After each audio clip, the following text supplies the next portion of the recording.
women are sleeping around more than ever. This is a very interesting finding that we're looking at right now.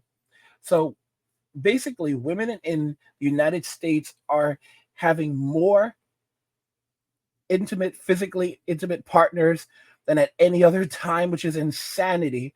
So while men are no longer marrying, men are no longer having children, less than one out of every 1,000 men are still getting married. And again, many of you say that's still one too many because that means that there are still some men who are getting married.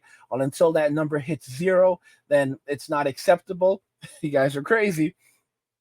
You guys are pretty bad. But the truth of the matter is, though, young men in Western society are extremely sexless right now. If we look at a study, so this actually came from 2020. We know the numbers are now much worse than this. Nearly 1 in 3 young men in the U.S. reported to having no sex, and this was a study released in June 15th of 2020. So keep in mind, this information was likely compiled as far back as 2019, but it wasn't published until roughly 2020. So this is years ago. This is actually 4 to 5 years ago. This research is about from around 4 to 5 years ago. Researchers from Indiana University says that nearly 1 in 3 U.S. men ages 18 to 24 reported no physical intimacy in the past year. That's math. That's pretty significant. And frequency is declining in the United States. So physical intimacy frequency is declining in the United States, according to a study by Indiana University researchers. However, this is specifically among men, young men. This is not among women. For women, on the other hand, things are much different. Let's go ahead and just jump into the video. To the comment section. I'm Brett Cooper. So body count has obviously become an important question in the modern dating landscape, and body count meaning how many people you have slept with. And for years, people, specifically feminists, have tried to poo-poo that question because it brings so much shame or just shows that the man is insecure, like it's all his fault. But it's an important question because a person's past behaviors tell us a lot about who they are and how far they might have come or how far they might not have come. We're going to talk about that today. Before we do, though, make sure that you like this video, subscribe to the channel if you've not already, and then ring that notification bell so that you never miss a comment section upload. All right, so I started thinking about this episode and this topic more after seeing a wild article from the New York Post. Per usual, get the best content from them because it's certifiably insane all the time. But they titled this article, "How to Keep Your Body Count Low While Still Having Lots of Sex." Is that a trick question? I think the answer is pretty simple. I don't even know why we need an article about this. This is basic stuff, okay? You know this. I mean, every one of the commenters got it. Somebody said, was this some kind of mystery? Somebody else said, get married. Another person said, be in a healthy monogamous relationship. Easy peasy. It's simple. We don't even need to read the article, right? Because that's what she's going to say. Right? Wrong. She said, despite all of these years with an ever-excitable sex drive, I have managed to stay at full throttle without worrying about the notches on my bedpost. How? I revisit old flames. Great. Yes, those men I've slept with in the past who were the perfect combination of kind and mighty fine in bed. It must be noted, however, that there is one important rule that can't be ignored. Anyone remotely toxic is instantly struck from the list. I learned that the hard way. Well, I'm glad she's learning something. At least there are some parameters in this nice little arrangement. This is a load of barnacles. But going back to the point, you do realize that this doesn't make it better at all. People look at body counts and take those into consideration because they are indicative of many things, primarily somebody's self-respect, the value they place on committed relationships, how they treat people that they might be dating. Billy Ray Brandt, who starred in Lady Ballers for Daily Wire, she summed this up perfectly in one of her TikToks and importantly described how this is a two-way street. It's not just about women's body counts, it is also about men's. But watch this. What's up, my guys? Your body count definitely matters. The typical narrative around this is that it's particularly impactful for women because it interferes with their ability to pair bond. Look, I think body count matters more for women simply because we're the ones that control access to sex. But I'm not ready to say it doesn't impact a man's pair bonding ability as well. Oxytocin is the bonding hormone that we all share. It's a huge part of our reward system and it's secreted in massive amounts during sex. Well, if you produce a bonding hormone in large quantities time and time again, but it never results in an actual bond, your body's reward system is going to get extremely screwed up, whether you're male or female. It's literally biology. I see comments and articles from people saying, oh, this is so puritanical. I don't want the religious right pushing this on me. It's not like you don't even need to think about that. I don't need you to share my values to understand the fact that this is not healthy. It's not good for you, no matter which way you spin it. It's not good for you right now. It's not good for your future relationships, the way that you'll treat your future spouse. It is not healthy. If your dopamine system can get screwed up, I imagine your oxytocin system can as well. So as much of some of this body count talk is true in targeting women, I don't think we can completely dismiss its effects on men. And I love that in her comment section, it was a bunch of guys saying, yes, I completely agree. I'm working on this. I've stopped casually sleeping around. You're so right. Girls saying, yes, I value this. Like that, we're going in the right direction, folks. But of course, just looking at body count, just looking at that number is not a perfect way to evaluate all of this, obviously. I mean, in terms of the woman in the New York Post article, like, you are not committing to anyone. You are using X's for sex. That is not any better. That might even be indicative of something that's worse. You might have fewer notches on your bedpost, but lady, those notches go deep. They cut hard. But honestly, at this point, who's surprised? This type of behavior is incredibly common today. I mean, just in the last 24 hours, I have seen a lot of discourse about body count specifically on X, maybe inspired by this New York Post article. Maybe it's just the X algorithm gods giving me content. Now, to be clear, these women are actually thinking like men. While Britt Cooper seems to mean well, she's trying to hold men and women to the same standards, which is absolutely ridiculous. The simple truth is that women are the gatekeepers of sex, men are the gatekeepers of the relationship. Sex affects men and women differently. It 100% does. Simply put, men and women are not the same. There was a comment from a doctor who actually talked about this, and he posted this on one of my videos. And this is what he said. He said, I have commented this before, and I will post it again. Here is why these problems are showing up. I'm an MD, PhD. So he's also a researcher. Not all MDs, some MDs are researchers, but not all MDs are researchers. PhDs are researchers. He says, I'm an MD, PhD, and I've been in transplant medicine and endocrine research for more time than not. I have explained this before, but I will happily do it again.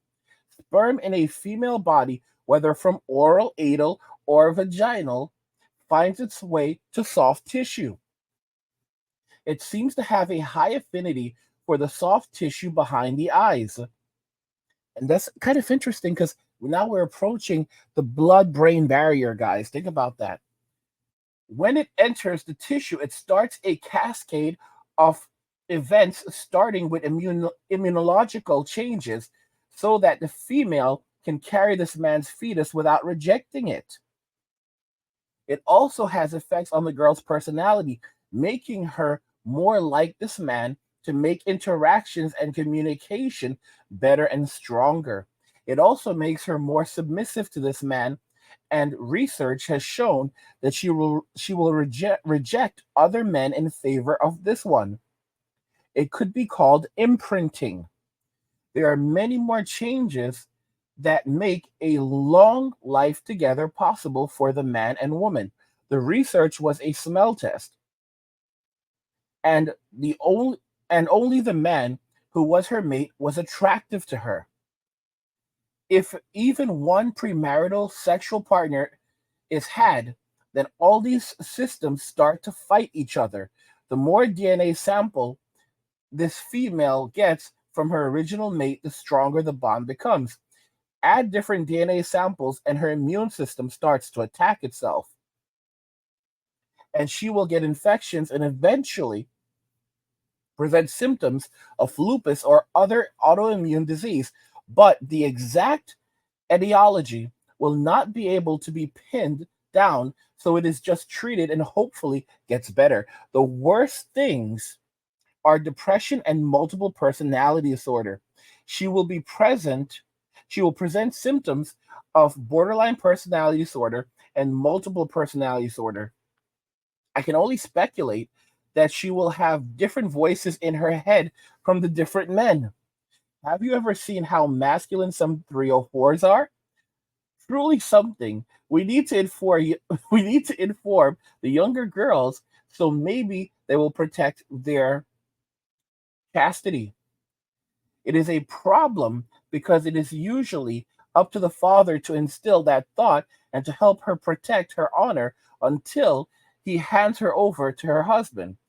All this physical intimacy freedom really messes females up badly. It is absolutely essential to find a woman who has not been physically intimate with anyone to marry, or you will have problems in the future.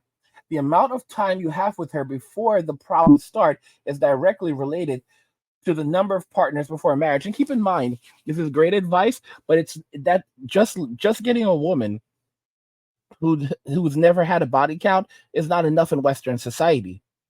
It really is not. And I'll tell you why. Because there is a mind virus going around.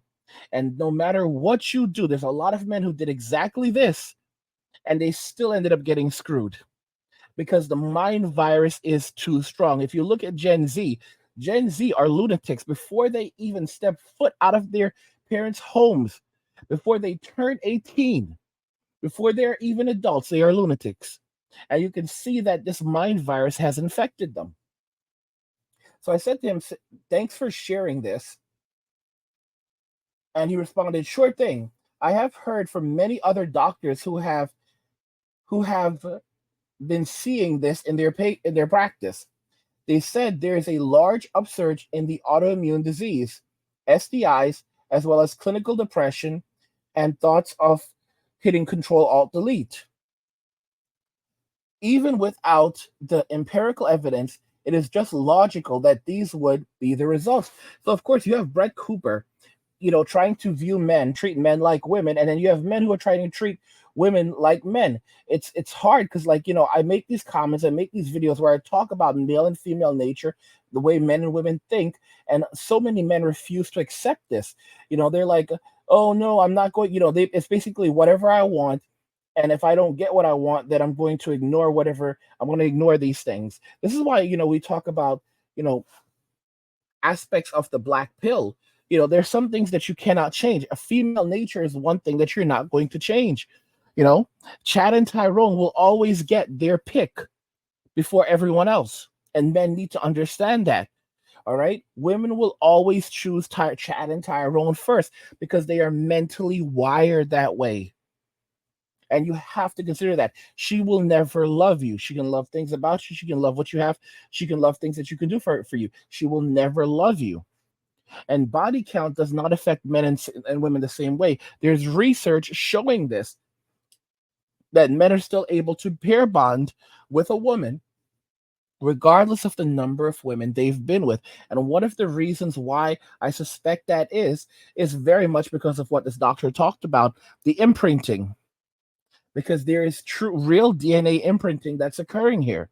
And you need to understand that when Chad and Tyrone, when they get down, when a woman is physically intimate with a guy that she doesn't like or she doesn't really love, she tells him to use protection. When it's Chad and Tyrone, she tells him don't. She will ask him, she will say, "Nope, nope, nope, nope, nope, nope, you don't need to use that." If she sees him putting it on, she'll tell him, "No, you don't need to put that on." She'll tell him that she doesn't like it. It makes her feel uncomfortable. It's itchy. I'm allergic to it. She wasn't allergic to it with all those other dudes, but she's allergic to it with Chad and Tyrone. Because those are the men that she loves. Those are the men that she actually desires. By the way, guys, don't forget I have a channel called Angry where I discuss gaming, anime, geek stuff, nerd stuff, real world stuff, and whatever else interests me. There's a link to it in the description of the video. Go and check the channel out. Support my work. And then I also have another channel called Men Walking Away where I discuss other topics just like the one you're listening to right now. So if you're enjoying this content and you want more content like this, even more, you can check out my Men Walking Away channel to listen to even more content like this over there. And there's a link to that channel and then in the other channel in the description of the video. Go and check those channels out. Support my work. Women are sleeping around more than ever. What do you guys think about this? I want to hear your thoughts on this in the comments. So let's discuss it there. Like the video if you like it. Don't forget to subscribe. And if you like the video, share the video. And just remember that all roads lead to MWA, Men Walking Away. And cheers.